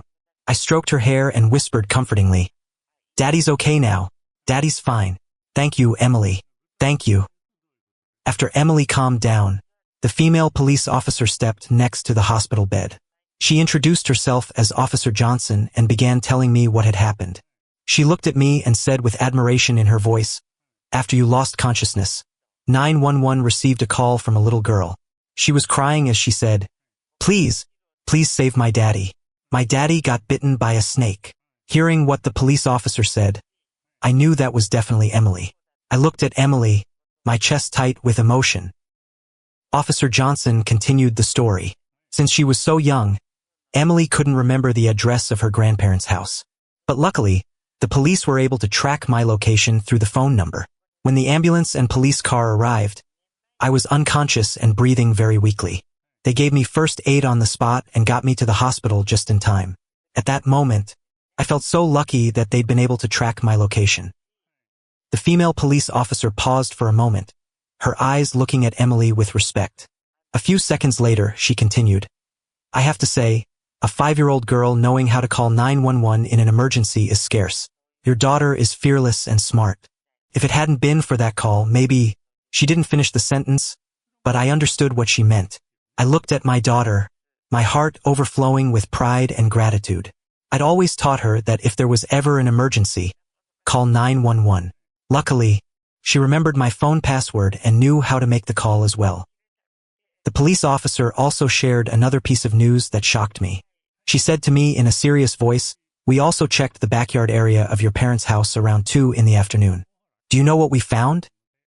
Hearing that question, I stayed silent for a few seconds, then shook my head and asked back, "What did you find?" The female police officer continued, her voice full of gravity.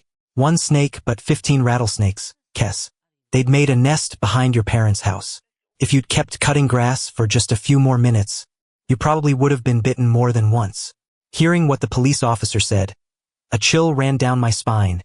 15 venomous snakes. I'd been lucky to escape death. After the police officer informed me of what had happened, I began giving her my statement about the incident. I told her about how Dad had asked me to clean up behind the house. I also told her about how my parents abandoned me on the porch while they went to have lunch at my brother's house. Hearing what I told her, the police officer was shocked by my parents' actions. She wrote everything down carefully and said she'd take my parents' statements the next day. When the police officer left, I hugged Emily really tight. Luckily, thanks to her, I was able to keep my life. The next day, the police went to my parents' house to take their statements.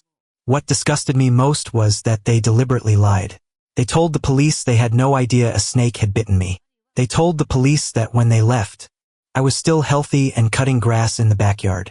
They told the police I was making stuff up to frame them, just because I was always jealous of my brother Brian.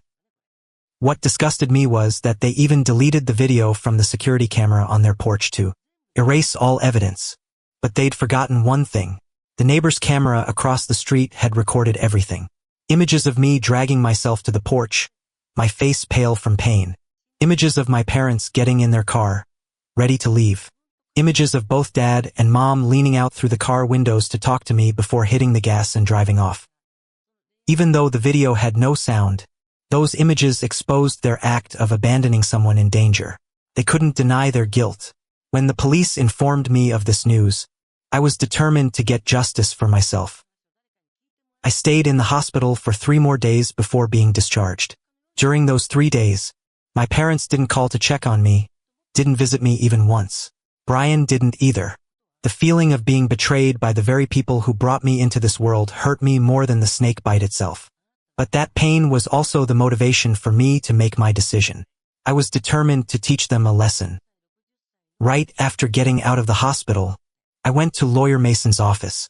He was a well-known attorney in family law cases with an impressive win rate. Sitting in his luxurious office, I recounted the entire story to him. Lawyer Mason listened attentively, occasionally nodding and taking notes. When I finished, he looked at me for a long time, then spoke up, his voice calm but full of determination. "Mr. Alex, I'll take this case. What your parents did is a violation of the law. They need to be held accountable." I nodded, feeling a bit more relieved. From that day on, I officially entered into a legal battle with my own parents. With the support of Lawyer Mason, the court accepted my lawsuit. Through Mason's connections, he was able to tell me about my parents' situation. After my parents received the court notice, they began to panic. They went looking for lawyers everywhere to help them get through the lawsuit. However, no lawyer dared to take the case because everyone knew this one was tough to win. The evidence was too clear. Their act of abandoning someone in danger had been fully recorded. After realizing they had no chance of winning the lawsuit, they decided to try a different plan with me. That day was a weekend, about 2 weeks after I got bitten by the snake. I was sitting in the living room reading when the doorbell rang. Through the security camera, I saw 3 figures standing in front of my door: Dad, Mom, and Brian. Mom was carrying a small box of pastries, her face trying to look kind. Without them saying anything, I knew they'd come to make peace, to ask me to drop the lawsuit. At first, I decided not to open the door, to just let them stand out there. However, I then decided to face them. I wanted them to know that I was no longer the son who always gave in. I went to open the door. As soon as she saw me, Mom immediately put on a smile and spread her arms wide, her voice sweet. "Alex, my son, I've missed you so much." I stepped back, avoiding her hug. My voice was cold as I replied, "What do you want?" Dad stood behind her, trying to force out a smile. He spoke up, his voice trying to sound friendly. "Alex, can we come inside to talk?"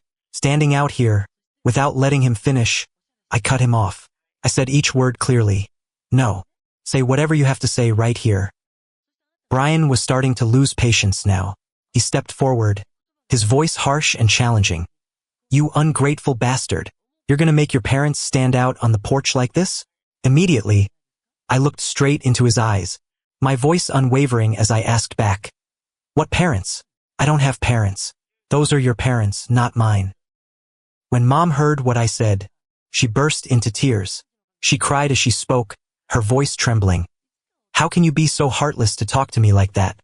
I carried you for 9 months and gave birth to you. I cut her off, my voice cold as ice. You're not my mother. No mother would leave her child lying on the porch after getting bitten by a snake and go off to have lunch. Dad tried to jump in, his voice defensive. I thought you were joking at the time, I yelled, my voice echoing throughout the neighborhood. Shut up. Don't say another word. All 3 of them stood frozen in front of my rage. A few seconds of silence passed. I took a deep breath and continued, my voice lower but full of threat. Say what you came to say quickly. Otherwise, get lost. Mom now tried to grab my arm, but I quickly yanked her hand away from me. She looked at me with tear-filled eyes, crying as she said, Alex, we were wrong. I know we were wrong. Can you drop the lawsuit? We promise we'll make it up to you. Hearing Mom mention making it up to me, I laughed out loud. A few seconds later, before I could answer, a small voice rang out from behind me. Emily had appeared after hearing us yelling at each other. My 5-year-old daughter stood next to me, her eyes fixed on her grandparents' faces, a look of anger on her face. She yelled, her voice clear but fierce. Get out. Don't come here to hurt my daddy anymore. Emily's words left us all stunned. I quickly knelt, hugged her, and gently said, Emily, thank you, but you can't tell your grandparents to get out. That's not polite. Emily looked at me, her eyes still angry. She replied, her voice so firm it left me speechless. I don't have grandparents. The grandparents abandoned Daddy after they learned that a snake had bitten Daddy. They're not my grandparents. What she said amazed me. I couldn't believe that a 5-year-old could understand the situation and say things like that. Mom stood there, her face going pale when she heard her granddaughter speak. She tried to step closer to Emily, her voice pleading, Emily, I'm your grandma. I love you. Emily immediately hid behind me. She absolutely refused to look at Grandma's face. Not wanting to argue anymore, I stood up, looked straight into all 3 of their eyes, and said clearly, word by word, my daughter has made it clear. You need to leave right now. If you don't leave in 1 minute, I'm calling the police. Seeing my determined face, they knew there was no hope left. Dad sighed, pulled Mom's hand, and turned to go.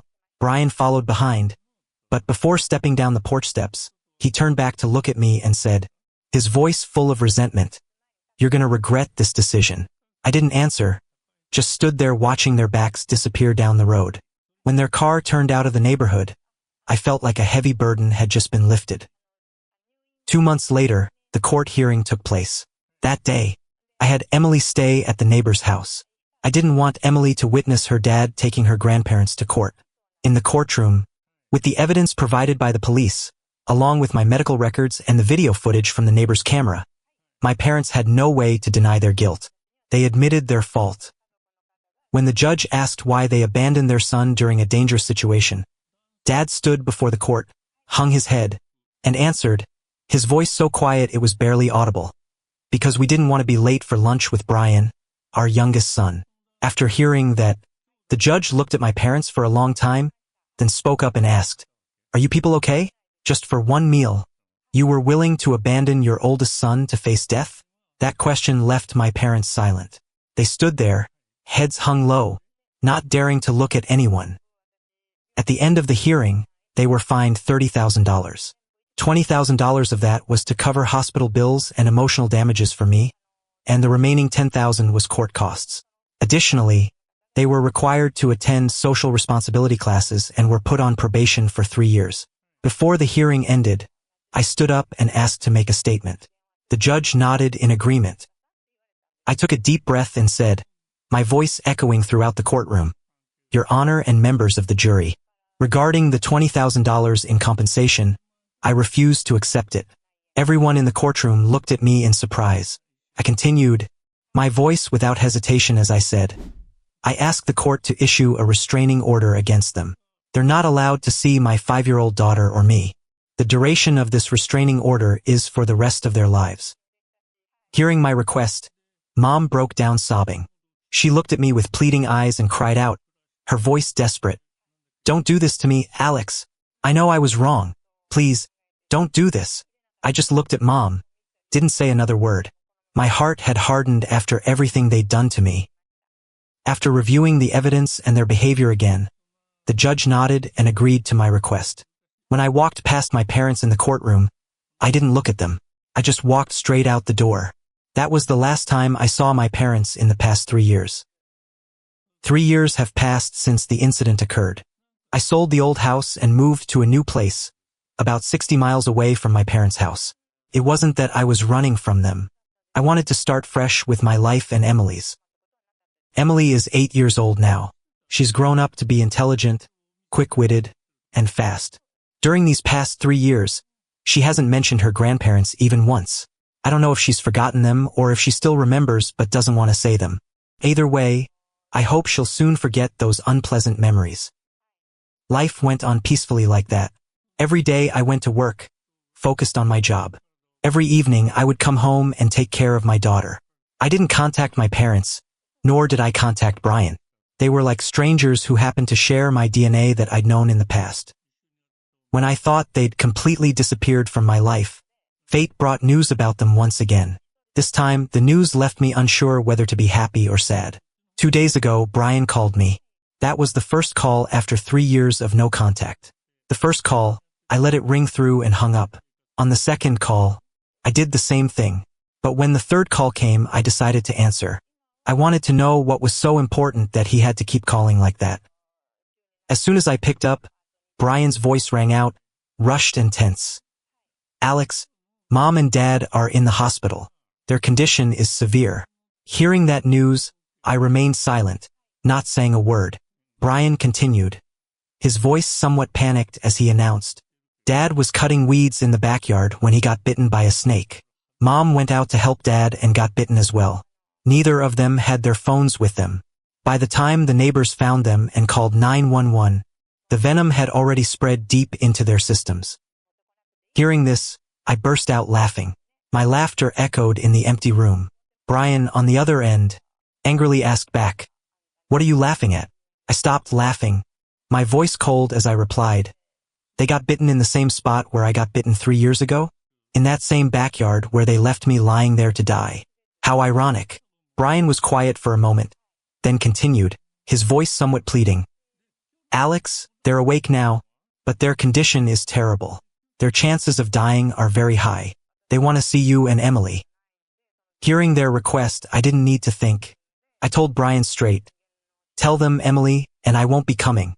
Don't get your hopes up." Brian was silent for a few seconds. Then he said one thing, his voice full of bitterness. "You're really heartless, Alex." After that statement, he hung up. After Brian hung up, I sat looking at the phone screen as it darkened, my heart questioning my decision. The truth is, I couldn't sleep that whole night. After all, they were still my parents. Their blood still flows through my veins. However, after hours of deliberation, I still decided not to visit them. It wasn't because I hated them. I'd stopped hating them a long time ago. I simply no longer had any feelings for them. They'd already crossed their own names out of my life from the day they abandoned me on the porch 3 years ago. And I had accepted that. Through this story, I have 3 pieces of advice for you guys. First, always keep your phone with you, even when you go to the bathroom. No one knows what could happen, and an emergency call to 911 could save your life. Second, if you have small children, teach them how to use the phone to call 911 in emergencies. Emily saved my life thanks to that lesson.